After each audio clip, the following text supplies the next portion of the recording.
You are staring at the ceiling. Oh, yeah. It is 3 a.m.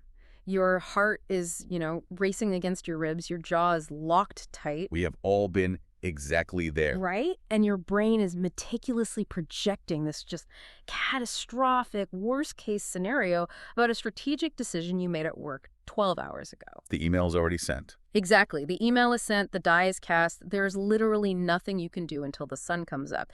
And yet your mind is demanding that you solve the unsolvable right now. It wants an immediate resolution. It really does. So in that exact agonizing moment, you have to ask yourself, are you the anxiety? Are you fundamentally made of panic?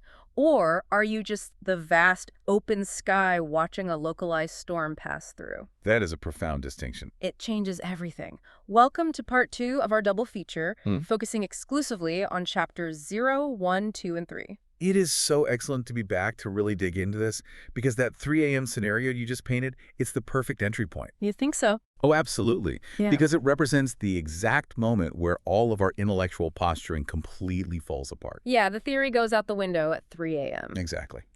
Well, I want to set the mission for you, the listener, right out of the gate here. In part 1, we examined the massive, sweeping architecture of the source material. We were essentially in orbit, right? Looking down at the blueprints. Looking down at the blueprints of human consciousness, debating these grand theories of how the mind and the universe interact. It was highly theoretical. But today is different. Today, we are putting on our hard hats. We are bringing this entirely down to the ground level. This deep dive is relentlessly focused on the participant. The boots on the ground. Yeah, and by that, I mean you, the listener. Yeah. We are going to deconstruct how you take these highly intellectual, borderline mystical frameworks and actually force them to work for you. Because if they don't work, what's the point? Right. We are talking about the checkout line at the grocery store, or that suffocating meeting with your board of directors, or, that 3 a.m. staring contest with your bedroom ceiling.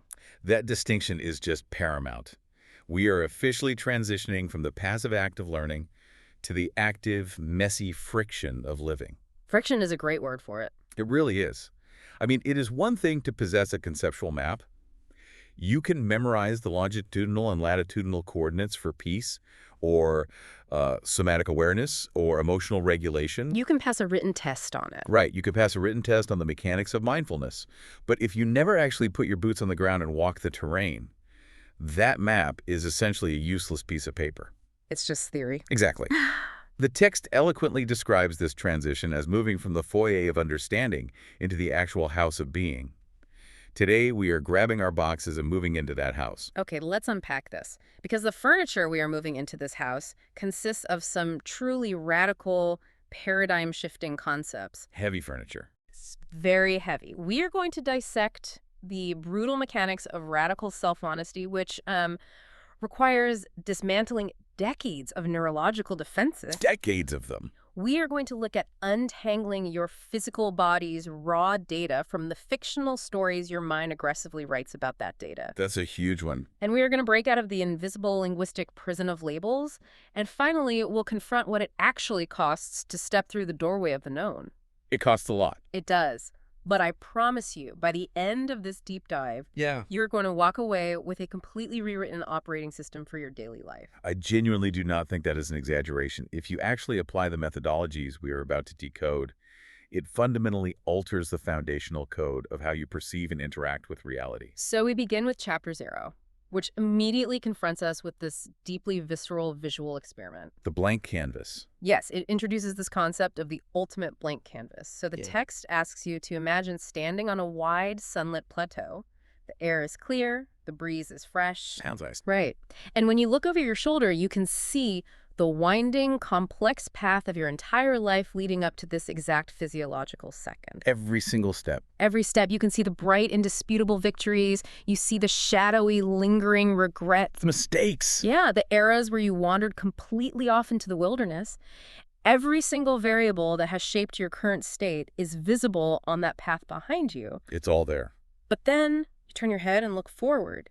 And all you see is open sky. It is endless, unscripted possibility. It is a profoundly disruptive visual, honestly, because its entire purpose is to immediately strip away the heavy, invisible fatalism that almost every single one of us carries around on a daily basis. Fatalism. Let's dig into that for a second, because I think a lot of high-achieving people listening would deeply deny being fatalistic. Oh, absolutely. They'd say, I'm a go-getter. I dictate my future. Consciously, yes, they might say exactly that. But subconsciously, human beings are just narrative machines. We tend to view our lives as a locked-in script. A predetermined path. Right. We look at that path behind us, our past failures, our traumas, our established patterns of behavior, and we extrapolate that data forward. We assume the trajectory is already permanently set. So we think, well, I have always been a highly anxious person under pressure. Exactly. Therefore, I will inevitably panic during the presentation next week. Wow. That is fatalism. It is the belief that your past is a binding contract on your future. Chapter 0 steps in and violently tears up that contract. Just rips it to shreds. It asserts that if the future is genuinely unwritten, then literally nothing is set in stone. Every single moment, every breath, is a localized singularity where you have a fresh chance to reinvent your response. You could steer the machinery of your life in a completely novel direction. But to actually execute that kind of steering, I mean, you have to deeply understand the machine you're operating. You have to read the manual. Exactly, which naturally pulls us into the core framework of Chapter 1. The text introduces this massive structural distinction between the user interface and the operating system. The UI and the OS. Right. Now, as someone who spends entirely too much time staring at screens, this tech metaphor really resonated with me. But I want to push it further than just, apps on a phone. Let's do it. Yeah. What's fascinating here is how perfectly the architecture of modern computing mirrors human cognition. Think about the device you're using to listen to this right now. Okay, my phone. Right. What you interact with is the user interface, the UI. You're tapping smooth glass, swiping colorful icons, opening your email, checking a news feed. Looking at a calendar. Exactly. Yeah. The UI is designed to be loud, engaging, and entirely surface level. It demands your attention. And frankly, we spend our entire waking lives staring at this interface. Right. If I ask someone what they are thinking about, they will just list off their UI elements. 100%. They'll say, I'm thinking about the grocery list, I'm worrying about an upcoming deadline, I'm replaying an argument I had with a colleague yesterday, where I definitely should have said that one specific comeback. We all do that. Yeah, those are just the apps currently running on the screen. Exactly. Those fleeting thoughts are just the desktop applications. Right. But what makes all of that actually function? The background stuff. Right. Beneath the bright colors and the notifications, there is a massive, complex, deeply embedded operating system humming away in the dark. The OS. The OS handles the memory allocation, the security protocols, the background updates. It's the fundamental logic gates that determine what the hardware can and cannot do. And we never even see it. It is entirely invisible to the average user, but it is the absolute sovereign code that dictates the boundaries of reality for that device. And the argument here is that the human mind functions on the exact same bifurcated architecture. Precisely. The thoughts you actively notice, the anxieties, the daily planning, the inner monologue, that is just your UI. Just the apps. But underneath those surface apps is your psychological operating system, your deeply held core beliefs, your inherited familial scripts, your physiological baselines for stress. Your biases about money and relationships. Yes. Most of us go our entire lives completely unaware of this deeper code. We are merely passive end users of our own minds, frantically clicking whichever app pops up on the screen. Just reacting to every notification. Exactly. The goal of this entire framework is to transition you from being a passive user to becoming the systems administrator with root access. So you can audit and rewrite the base code. That's the goal.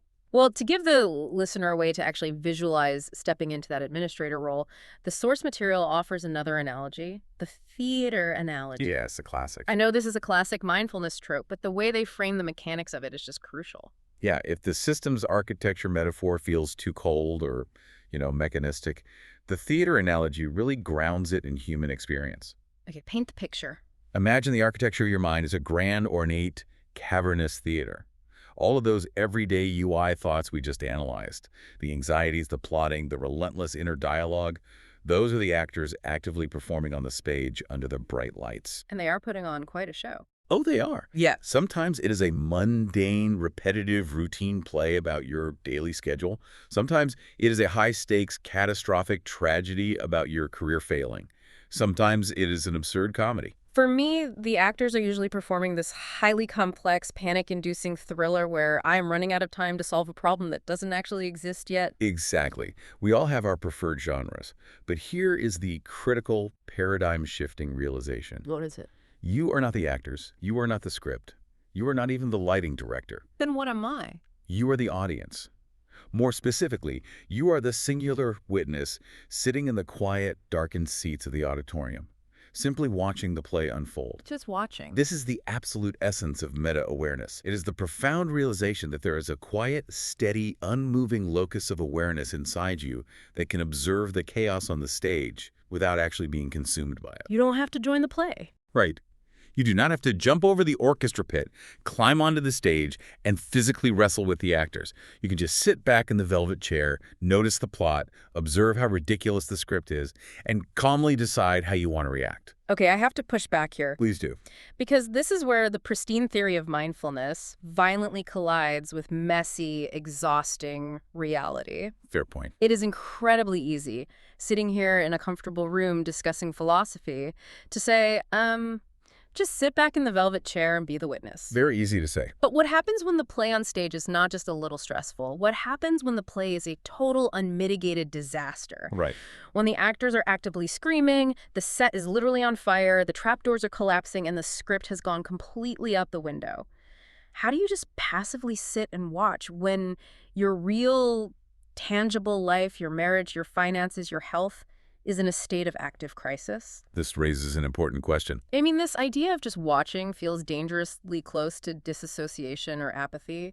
I am so glad you brought it up, because it targets the exact, painful friction point where almost everyone abandons the practice of meta-awareness. Because it feels like failing. Exactly. The massive, pervasive misconception is that stepping into the witness role magically fixes the play.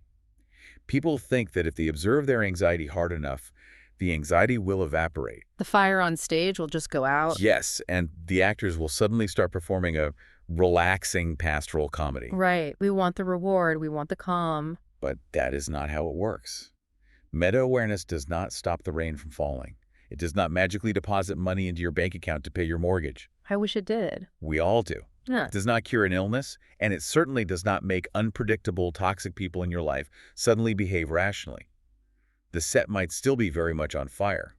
The objective reality of your stress remains intact. So if it doesn't change the objective reality, what is the point? What radically shifts is your relationship to that friction. My relationship to it. Let's look at the cognitive mechanics.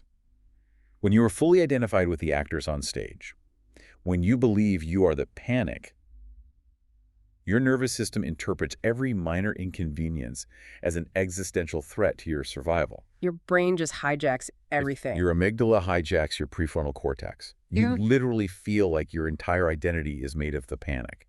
But when you step back into the witness role, you introduce a tiny fraction of a second of cognitive distance. Just a tiny gap. You realize that you are the vast space holding the panic. You are the sky. And the anxiety is just a localized thunderstorm passing through your atmosphere. You are the climate, not the passing weather. The climate, not the weather. I like that. The storm is still happening. The thunder is loud. You can physically feel the cold rain. But you no longer hold the fundamental belief that the storm is who you are. It is merely a temporary meteorological mode you are witnessing. You maintain your structural integrity even while taking on water. That reframing is vital. You maintain your structural integrity. But recognizing that your mind is a theater and that you are the sky holding the weather is completely useless if you constantly lie to yourself about what play is actually happening on the stage. Oh, the self-deception is real. Which forces us to look at the foundational requirement for this entire operating system. The text explicitly warns us that if we skip this next step, we are essentially building a highly sophisticated intellectual mansion on a foundation of quicksand. You can't skip it. We have to confront pillar one. Radical self-honesty. Yes. And it is called radical for a reason. This is not about simply not telling lies to your friends. This is about dismantling the microscopic, almost imperceptible lies we tell ourselves every single hour of the day to avoid psychological discomfort.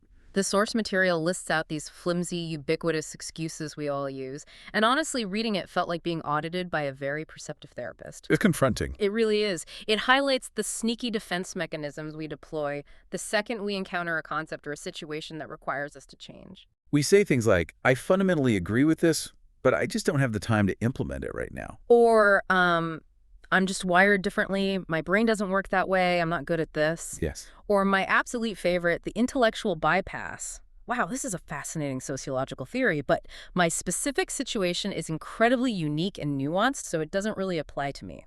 We have all used every single one of those scripts. Guilty as charged.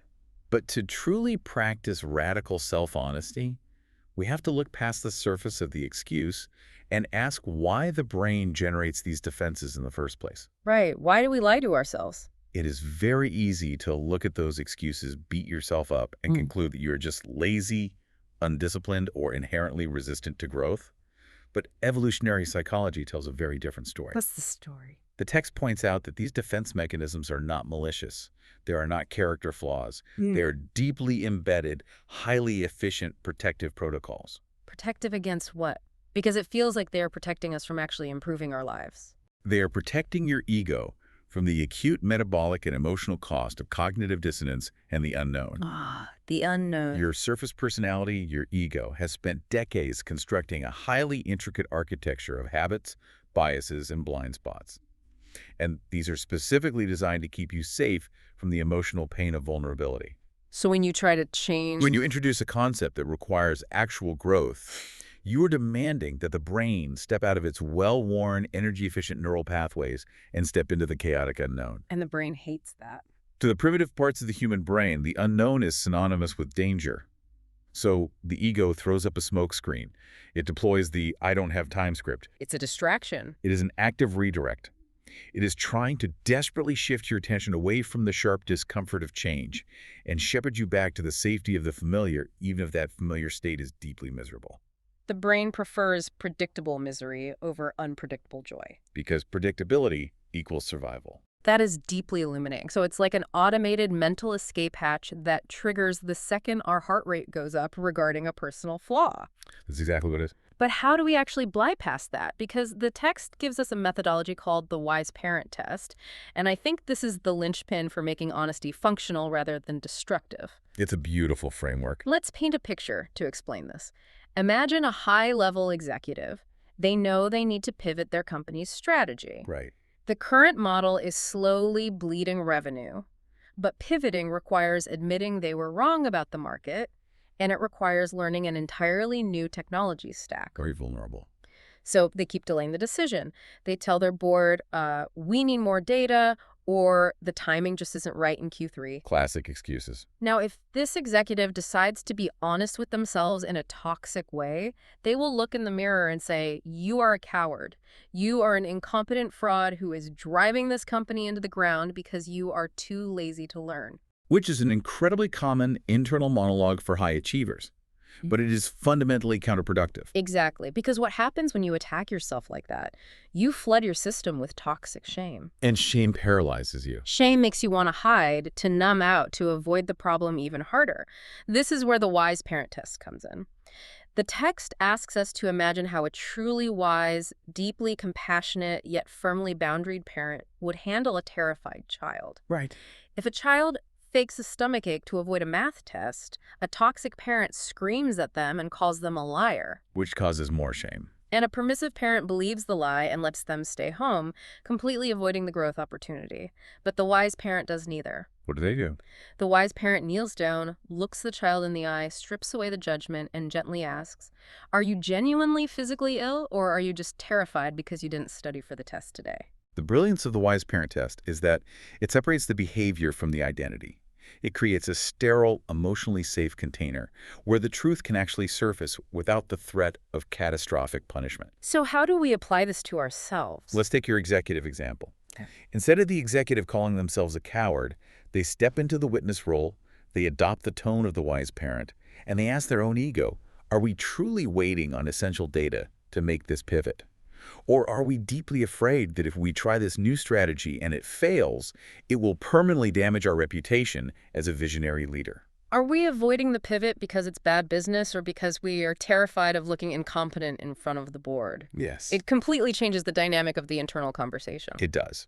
Because honesty devoid of compassion is just cruelty disguised as virtue. Oof. Cruelty disguised as virtue. Cruelty leads to shame, and shame triggers the ego's defense mechanisms to lock down even tighter. But honesty paired with radical compassion, that is the specific chemical compound required for transformation. You stop fighting your own neurological defenses and start gently dismantling them with curiosity. That is a phenomenal transition point. Once we have established that safe container of honesty, once we stop lying to ourselves about why we are doing things, we are inevitably forced to look at what we are actually experiencing. The raw data.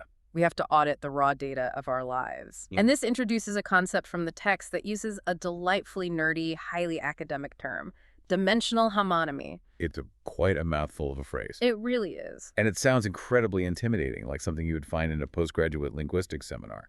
But the actual functional application of it is incredibly liberating for daily life. Here's where it gets really interesting. Right. Because the text uses an analogy that instantly bridges the gap between academic theory and daily reality. The smartphone analogy? I love this one. If I hold up my current smartphone and I ask you, what is this object? You would immediately say it is a phone. Obviously. But if we break it down dimensionally, is it a high-resolution camera? Yes. Is it a highly sophisticated global positioning system communicating with satellites? Yes. Is it an endless, algorithmic distraction machine, engineered by neuroscientists to harvest my attention and serve me targeted advertisements? Absolutely. Is it a simple flashlight for when I drop my keys in a dark parking lot? Yes. Yes. It is every single one of those things simultaneously. At the exact same time. It does not fracture or break under the weight of having multiple, seemingly contradictory functions. Yeah. It is inherently multidimensional. And the core argument of this section is that we must view our internal states, our psychological reactions, our emotional bandwidth, our very identities with this exact same multidimensional lens. Because human beings have a terrible, neurologically ingrained habit of flattening our experience. Flattening. What does that mean here? Cognitive load theory explains this perfectly. The human brain consumes roughly 20% of the body's metabolic energy, despite being a fraction of its weight. Processing complex, contradictory, multidimensional emotional data is metabolically expensive. It takes a lot of juice. It really does. So the brain relies on heuristics shortcuts. We feel a massive, complex wave of physical and psychological energy, and to save energy, the brain immediately slaps a single, flat, one-dimensional label on it and declares that to be the absolute truth of our existence in that moment. So dimensional homonymy is the active, conscious refusal to oversimplify your internal reality. Exactly. And to give us a practical way to fight that flattening process, the source material provides a brilliant functional methodology called running the stack. The stack is essential. I love the stack. It is an auditing process that aggressively separates the raw, unedited physical data your body is experiencing from the highly dramatic, fictionalized stories your mind is desperately trying to write to explain that data. It breaks a human reaction down into 4 distinct sequential layers. Layer 1 is sensation, layer 2 is feeling, layer 3 is thought, and layer 4 is emotion. Let's dissect this, because if a listener masters this one specific tool, it will mitigate an enormous amount of unnecessary suffering. Walk us through it. Layer 1 is sensation. This is the raw, uninterpreted physical data being gathered by your peripheral nervous system. It is pure, dumb biology. Let's use a high-level scenario. Okay. You're a senior partner at a firm, and you just found out that a peer, someone you consider a friend, took credit for a massive project you spearheaded. Oh, wow. The immediate sensation is an aggressive spike in cortisol and adrenaline. You experience a sudden flush of heat rising in your neck. Your jaw muscles involuntarily clench. Your respiratory rate increases. Just physical symptoms. That is layer 1. There's no story yet, just temperature, muscle tension, and neurochemical flooding. It is just objective, measurable data, like a thermometer and a heart rate monitor could verify layer 1. Exactly. Then, milliseconds later, we move to layer 2. Feeling. This is the body's immediate energetic aggregation of that raw data. How does that differ from sensation? It is how those disparate sensations pool together into a localized somatic experience. The heat in the neck and the clenched jaw translate into a feeling of highly coiled kinetic energy. It feels like a pressurized expansion in the chest. It is an intense urge for physical action or movement. Okay, I feel that. But crucially, layer 2 is still pre-verbal. It is just raw energy demanding an outlet. And here's where the absolute chaos begins. Layer 3, thought. Precisely. Layer 3 is where the conscious mind aggressively steps in. As we discussed, the brain despises ambiguity. It cannot tolerate a state of high physiological arousal without a logical explanation. It needs a reason. So the mind looks at the clenched jaw, the heat, the coiled energy, and it rapidly constructs a narrative to justify the physical state. It says, they betrayed me. They are trying to sabotage my career. I'm surrounded by backstabbers, and I have to destroy them before they destroy me. The mind writes a script of pure victimization or aggression to make sense of the adrenaline. And because we believe the script, we instantly arrive at layer 4, emotion. Yes. Emotion is the final, crystallized, interpreted state. Because you blindly accepted the layer 3 thought, I am being sabotaged, that raw coiled energy from layer 2 is forged into the complex emotion of profound resentment or rage. You have now run the full stack, usually in less than half a second, and you are sitting in your office drafting a career-ending email. And once you hit layer 4, the mind tends to collapse the entire experience into an identity statement. You don't just say, I'm experiencing rage. You hit the desk and say, I am an angry person. I am a victim of this toxic culture. Right. Think about how incredibly trapping that is. You have taken a fleeting, localized biological response to a specific breach of trust, and you have flattened it into a permanent character verdict about your reality. This self-fulfilling prophecy. But by running the stack, by actively slowing the sequence down, you give yourself the power to insert a wedge into the machinery. And the most effective interception point is almost always at layer 3, the thought. How do we intercept it? If you can cultivate enough meta-awareness to pause when you feel that initial flush of heat and that coiled energy in your chest, you can intervene. You can remind yourself, as the wise parent, that the body is just sounding a biological alarm. It's just an alarm. It is merely saying, high-stakes relational anomaly detected, adrenaline deployed for potential conflict. If you intercept the narrative at layer 3, you can change the outcome. So instead of defaulting to the script, they are trying to destroy my career. You can say, wow, my body is heavily flooded with adrenaline because this situation feels intensely unjust and my boundaries were crossed. I'm highly activated right now. Just stating facts. If you shift the thought to an objective observation of your physical state, the final emotion transforms. The coiled energy might crystallize into heightened, sharp clarity or firm resolve rather than blinding, destructive rage. You maintain your executive function. The functional relief in this is staggering. If you realize that you are not your immediate automated reactions, that you are just processing raw data, you create so much operational breathing room. So much space. And circling back to dimensional homonymy, this concept of the stack also gives you radical permission to be psychologically complex. In what way? Let's say you are navigating the cognitive dissonance of succeeding at a highly lucrative job that you find ethically questionable or deeply unfulfilling. Very common. You can be profoundly grateful for the financial security it provides your family and simultaneously feel a deep, agonizing grief over the compromise of your artistic or moral values. Culture true. The flattening mind says, if you are sad, you are ungrateful. Pick a lane. Right. But the dimensional mind understands that you are not a hypocrite. You aren't faking your gratitude and you aren't faking your grief. You are just a multidimensional smartphone with the flashlight of gratitude and the camera of grief operating on two different background threads at the exact same time. That specific permission to hold conflicting states without short-circuiting is the hallmark of psychological maturity. It allows individuals to process extreme cognitive dissonance without layering massive amounts of meta-guilt on top of their initial pain. Meta-guilt is the worst. It really is. Yeah. Which flows seamlessly into our next critical exploration. If we're these complex, multidimensional, ever-shifting beings processing stacks of data every second, then the rigid linguistic labels we use to describe ourselves need a catastrophic overhaul. Absolutely. This pulls us out of the internal processing and into how we interface with the world. We are looking at Chapter 2, Pillar 4. This section is entirely focused on title and introduces a revolutionary linguistic framework they call nounships. Nounships. This is fundamentally about escaping the invisible prison of labels. Let's look at the absolute most dreaded question you can encounter at an upscale networking event or a dinner party. Oh no. You're holding a glass of sparkling water, making polite eye contact, and someone inevitably asks, so what do you do? It is framed as a harmless social pleasantry, a way to establish common ground. But neurologically and psychologically, it is a sophisticated trap. It is a trap Yeah. because it forces us to instantly collapse our massive, multidimensional, chaotic human existence into a single, flat, easily digestible, usually monetized label. Yep. We answer by saying, I am a corporate strategist, I am a senior developer, I am a stay-at-home parent.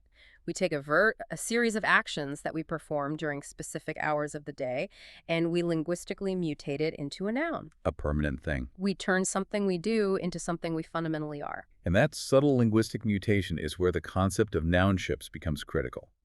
The text defines a nounship as the conscious, active recognition that the vast majority of the labels we use for ourselves, for our peers, even for inanimate objects, are entirely temporary states. Temporary states. They are operational modes we enter and exit, not permanent, architectural verdicts about our core identity. To explain this, I want to use an analogy from system architecture and programming logic. Let's hear it. When you write a piece of code, you frequently assign values to variables. You might have a variable called system status, and depending on the inputs, you might temporarily assign it the value of processing or idle or error. Right. When the system is in an error state, you don't throw the entire server rack in the garbage and declare the hard drive fundamentally corrupt.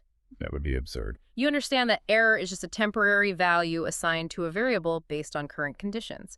Once the conditions change, the variable updates. That is a phenomenal analogy because it highlights the difference between temporary software states and permanent hardware architecture. Exactly. The problem with human psychology is that we treat our temporary variables as if they are permanent hardware damage.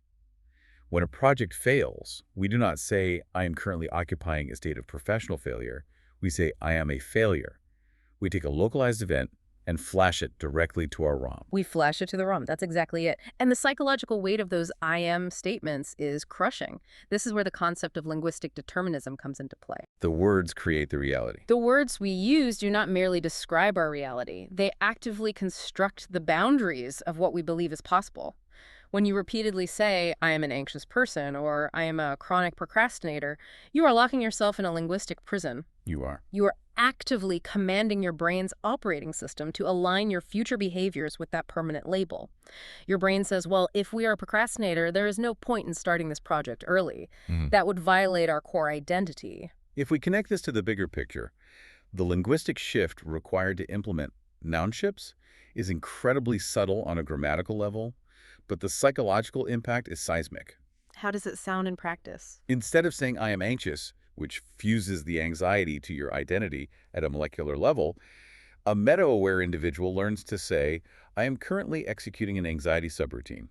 Or, using the text-specific framework, I am currently occupying an anxious state. I am in an anxious mode.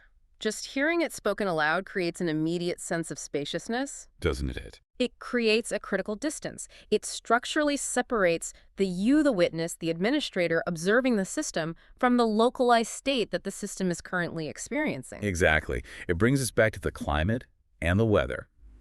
Anxiety ceases to be the sky. It becomes a passing weather front. A procrastinator is not who you fundamentally are. Procrastination is simply a behavioral mode, a subroutine that your system is currently running because your amygdala is terrified of the vulnerability required by the task at hand. You're using it as a shield. You are utilizing procrastination as a shield. You are not the shield. I have to admit, wait, doesn't assigning a nounship just sound like a semantic trick? How so? If I'm sitting in the boardroom, terrified of presenting the quarterly financials, and my hands are actively shaking, calling it a temporary state of elevated neurological arousal doesn't stop my hands from shaking. It sounds like I'm just rebranding my panic to sound more intellectual. That is a vital pushback. And if you are merely using the language to avoid feeling the physical discomfort, then yes, it is absolutely just semantic window dressing. It's intellectual bypassing. Right. But let's look at what actually happens in the brain when you genuinely shift that language. When you say, I am terrified, your amygdala signals the adrenal glands to flood the system, preparing for a fight for your life. Fight or flight. But when you consciously shift to non-ship language, when you tell yourself, I am observing my body into a mode of high arousal, you are forcing the prefrontal cortex, the logical language processing center of the brain, to engage. Oh, wow. By analyzing the state objectively, you are literally routing electrical activity away from the panic center and into the executive functioning center. The semantic shift is the lever that physically alters the neural pathway. So it's mechanical. Your hands might still shake for a few minutes while the adrenaline metabolizes out of your bloodstream, but the story of panic is disrupted. You do not spiral. So the language isn't a trick, it's a manual override for the nervous system. Exactly. The freedom in this is intoxicating. If you rigorously adopt this framework, your identity stops being this heavy, rusted anchor dragging you down to the bottom of the ocean, forcing you to constantly act consistently with your worst, most limiting labels. That's liberating. Instead, your identity becomes an agile, fluid playground. You can step into a highly focused execution mode for your work sprint, then consciously power that down and step into a deeply present, playful mode with your children, and then step into a restorative mode on the weekend. Switching gears smoothly. You are none of those things permanently, but you have root access to utilize all of them when the environment demands it. It restores your fundamental agency. It fundamentally shifts you from being a passive victim of your inherited labels to being the active architect of your psychological states. But of course, as we noted at the very beginning of this deep dive, possessing the architectural blueprint intellectually and actually constructing the building in a hurricane are two vastly different endeavors. Which brings us to the final and undoubtedly most intimidating frontier. We are crossing into Chapter 3. We have arrived at what the text calls the threshold of the known. The big one. Think about what we have accomplished so far. We have audited our defense mechanisms with the compassionate scrutiny of the wise parent. We have learned to run the stack, intercepting the raw data of our bodies before it mutates into destructive fictional narratives. Right. We have emancipated our identities from the prison of fixed labels by embracing the fluidity of nounships. We have engineered an incredibly robust conceptual architecture. So, now what? Now you have to tear the scaffolding down. The construction metaphor used in this section is incredibly stark and honestly a little frightening. It has to be stark, because the ego will use these very tools as a new place to hide. Explain that. The text argues that everything we just analyzed, chapters 0, 1, and 2, the nounships, the stack, the wise parent tests, all of that was merely scaffolding. You have spent immense time and intellectual energy building a flawless conceptual map of how a conscious life should operate. Building the framework. You have erected the scaffolding around the perimeter of the building. But eventually, if you ever intend to actually live inside the house, the scaffolding must be dismantled. You have to take it down. You have to step away from the podcast, put down the self-help manuals, cease the endless obsessive self-analysis. You have to walk out into the chaotic, unpredictable world to see if the structure actually holds up under the brutal stress testing of real life. You are finally moving from the intellectual foyer of understanding into the visceral house of being.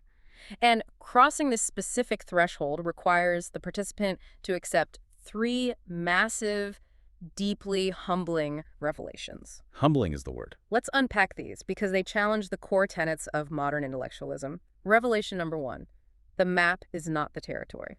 This is the brutal realization that intellectual acquisition is not the same thing as actual integration. Give me an example. Let's use an analogy. You can be the most educated, theoretically profound automotive engineer on the planet. You can study the fluid dynamics of the engine. You can calculate the exact friction coefficient of the tires. You can read endless manuals on advanced defensive driving techniques. You know everything about the car. You possess the perfect map. But if I drop you behind the wheel of a high-performance vehicle in the middle of a massive, chaotic, completely foreign city during a torrential downpour with no GPS, you are going to panic and you are going to crash. Yeah, you don't know the streets. Knowing how the machine works conceptually does not mean you know how to navigate the territory experientially. You can flawlessly articulate the definition of meta-awareness on a deep dive, but until you can actually maintain that witness state while a furious client is screaming at you over a massive financial error, you do not know the territory. Intellectualization is just another defense mechanism. We think if we read enough books about swimming, we won't drown when we hit the water. It's a humbling revelation. Which leads us to revelation number 2, the sacred vessel. This connects deeply back to our discussion on running the stack, but it escalates it. It is the realization that the physical body is not merely a meat suit that conveniently transports your highly intellectual brain from meeting to meeting. This is a profound correction to centuries of Western philosophical bias. Since Descartes, Western culture has deeply conditioned us to treat the body as a cumbersome, unreliable machine. We just need to fuel, hydrate, and occasionally repair it so that our superior minds can continue doing the real work of thinking. Right, mind over matter. This revelation entirely inverts that paradigm. The body is the primary receiver, it is the compass, it is the foundational hardware of your existence. How so? That subtle tightening in your gut when you sign a contract, the sudden ease in your shoulders when you speak to a certain friend, the subtle change in your respiratory rate when a boundary is crossed, that is not random biological noise. It's data. That is a highly evolved, ancient somatic intelligence processing millions of data points per millisecond, recognizing patterns long before your conscious linguistic mind can even formulate a single sentence. Wow. To cross the threshold into real living, you have to completely cease the practice of overriding the body's data with the mind's logic and begin a genuine partnership with your somatic intelligence. Which acts as the perfect catalyst for the third and final revelation. And I have to be honest, this is the one that is going to cause the maximum amount of friction for our specific listener demographic. I know exactly where you're going. The unwitnessed force. The text described a necessary shift from strict, exhausting, white-knuckled discipline to trust. And the specific, highly loaded word the text uses here is surrender. Surrender. It is the ultimate threshold. So what does this all mean? Because I'm going to push back incredibly hard here on behalf of basically every driven, high-performing individual listening to this right now. Please do. In our modern, hyper-competitive, hustle culture ecosystem, surrender is practically a profanity. It really is. It sounds like giving up. It sounds like apathy. It sounds like waving the white flag, rolling over, adopting a posture of total passivity and saying, well, whatever the universe wants to do to me, I'll just accept it. Right. It feels like the exact opposite of everything we just talked about regarding being the administrator of your own operating system. If I am the architect of my life, why on earth would I surrender? Your reaction is perfectly calibrated, and it is exactly what the source material predicts. Yeah. The concept of surrender is absolutely terrifying to the ego. Terrifying. Remember the discussion we had about the user interface in Chapter 1? Yeah. The ego thrives on the interface. The ego is obsessed with the illusion of control.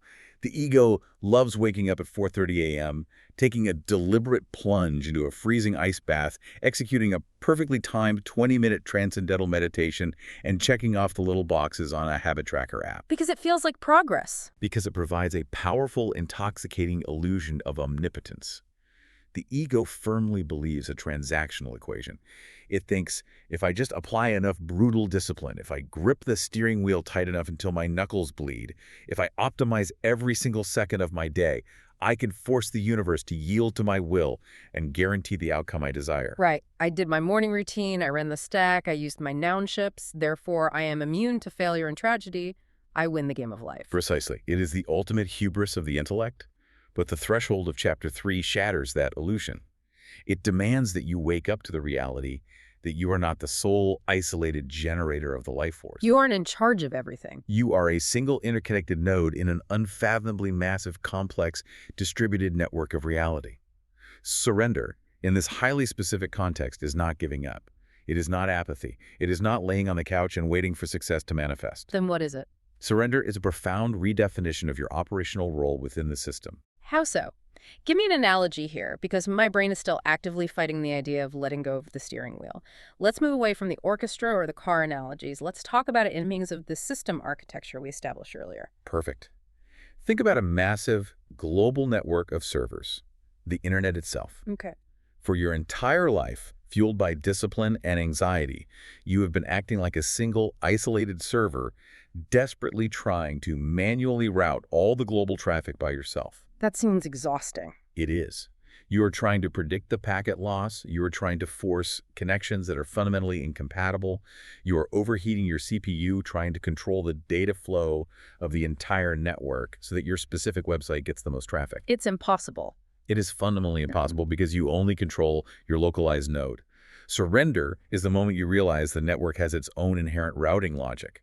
Surrender is ceasing the attempt to control the global data flow. So what do you control? You ensure your own server is clean.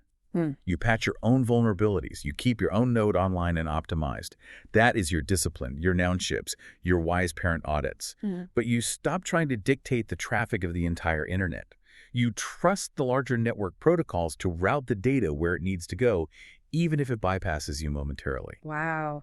You maintain the absolute integrity of your own node, but you release the megalomaniacal delusion that you can control the entire network. Yes, You do your work flawlessly, and then you completely detach from the outcome. exactly.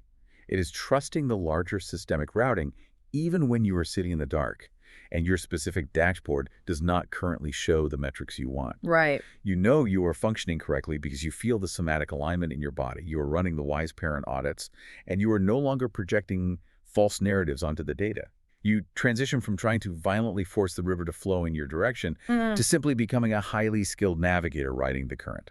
That is a staggering paradigm shift, relinquishing the illusion of total network control. I know for a fact that is going to deeply resonate with the burnt-out overachievers listening right now. The ones running at 99% CPU. Exactly, the people whose CPUs are constantly running at max capacity trying to manage the universe. It provides the ultimate psychological relief. Because carrying the delusion that you are solely responsible for controlling every variable in your life is the heaviest, most destructive burden the human ego can bear. Dropping it is not defeat. It is ultimate liberation. Well, looking back at the terrain we have crossed, we've excavated an immense amount of ground today. We have taken a massive, highly technical journey through the practical, real-world application of chapters 0 through 3. We really have. But I don't want to just give a bulleted summary of everything we said. I want to look at the total shift in perspective we are offering here. We started with a mind that felt like a chaotic, inescapable prison of past traumas and fixed destinies. And systematically, we provided the keys to dismantle that prison. We realized we are the witness observing the UI, not the software itself. We learned that the ego's excuses are just misguided bodyguards, and we learned how to relieve them of duty using the wise parent's compassionate interrogation. A completely new approach. We dissected the chaos of our physical reactions, learning to run the stack so we can experience the raw data of our lives without being poisoned by our mind's dramatic fictions. We broke out of the linguistic straitjacket of I am statements, opting for the fluid, programmatic freedom of nounships. Moving from fixed labels to temporary modes. And finally, we confronted the ultimate ego death of surrendering our illusion of absolute control, choosing instead to maintain the integrity of our own node while trusting the broader network. It is nothing short of a complete architectural overhaul of how you process, interpret, and engage with the reality unfolding around you. So here is your direct, actionable call to action. We have handed you a highly sophisticated toolkit today. The worst thing you can do right now is attempt to use all of these tools simultaneously tomorrow morning. Do not do that. You will overwhelm your system and revert to your old code. Pick just one single concept we unpacked today, just one. Cool. Tomorrow, when you feel the urge to procrastinate on a difficult task, do not shame yourself. Be the wise parent and ask your ego what is actually afraid of. Or run the stack. Yes. The next time you feel a sudden spike of adrenaline during a tense conversation, pause for half a second and run the stack. Separate the literal heat in your neck from the story in your head. Or use a noun ship. Exactly. Simply catch yourself about to declare I am a failure and rewrite the code to say I am currently occupying a mode where I am struggling. The root access to your operating system is literally sitting in your hands. And as we bring this deep dive to a close, I want to leave you with one final lingering idea to mull over in the quiet moments of your week. It builds upon the source material's exploration of thresholds and a concept they refer to as the threshold song and nested handlers. Lay it on us. Think about the biggest, most intimidating threshold you are currently standing in front of right now. The one you are desperately afraid to cross. Okay. Maybe it is initiating a massive pivot in your career, having a deeply vulnerable conversation that could alter a foundational relationship, or finally launching a creative endeavor you have kept hidden. We are culturally conditioned to view our internal resistance to that change as a massive, solid brick wall designed to keep us out. We think we have to fight it. We think we need to aggressively hammer through it with more discipline and more force. But what if it is not a wall at all? What else would it be? What if that resistance is simply a nested handler, a frightened, heavily armored, outdated version of you standing guard at a door that is already wide open? What if that handler is just trying to enforce a set of survival rules that you wrote 20 years ago, rules that kept you safe during a trauma that is no longer happening? Oh, wow. It's an obsolete line of code still trying to run a security protocol for a threat that doesn't exist anymore. Precisely. So the question becomes, what happens when you stop aggressively fighting that resistance? What happens when you look at that internal, exhausted guard, not with frustration or anger, but with the profound, radical compassion of the wise parent? Just talking to it. What happens when you look at that outdated version of yourself and simply say, thank you. Thank you for standing guard all these years. You did your job perfectly when we needed you. But the war is over. We don't need this protocol anymore. You can rest now. It's finally safe to walk through the door. That reframes the entire concept of self-sabotage. You aren't fighting an enemy. You are retiring an obsolete, exhausted bodyguard. You don't have to break the door down. You just have to relieve the guard of duty with compassion. Exactly. Thank you all so much for joining us on this deep dive. We invite you to find your threshold this week, to run the audit, and to step through into the unknown. We look forward to seeing you for the next exploration. Until then, stay curious, be the wise parent, and keep unpacking the code.